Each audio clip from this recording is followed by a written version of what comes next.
Welcome back. This is part 2 in the King's Faith in Babylon.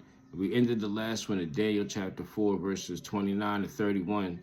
At 12 months after God had answered the second interpretation of the king's dream, and Nebuchadnezzar entered the palace and began to boast in his own mighty works as if he was some great one, until God had intervened.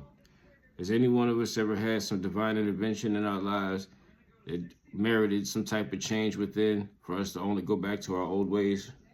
While the word was in the king's mouth, there fell a voice from heaven saying, O King Nebuchadnezzar, to thee it is spoken, the kingdom is departed from thee. And they shall drive thee from men, and thy dwelling shall be with the beasts of the field, and they shall make thee to eat grass as an oxen, and 7 times shall pass over thee, until thou know that the Most High ruleth in the kingdom of men, and giveth it to whomsoever he will.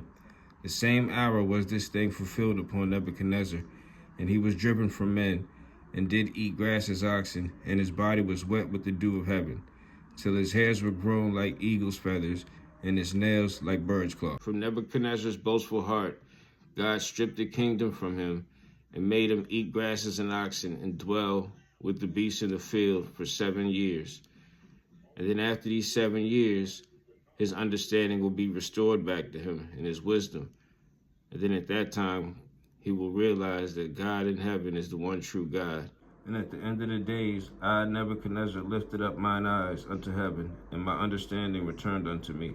And I blessed the Most High, and I praised and honored him that liveth forever, whose dominion is an everlasting dominion, and his kingdom is from generation to generation. And all the inhabitants of the earth are reputed as nothing, and he doeth according to his will in the army of heaven. And among the inhabitants of the earth, and none can stay his hand or say unto him, What doest thou? At the same time my reason returned unto me, and for the glory of my kingdom my honor and brightness returned unto me. And my counselors and my lords sought unto me, and I was established in my kingdom, and excellent majesty was added unto me.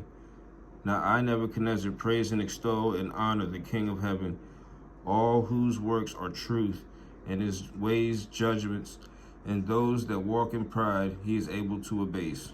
Nebuchadnezzar was willing to slaughter people for not interpreting his dream.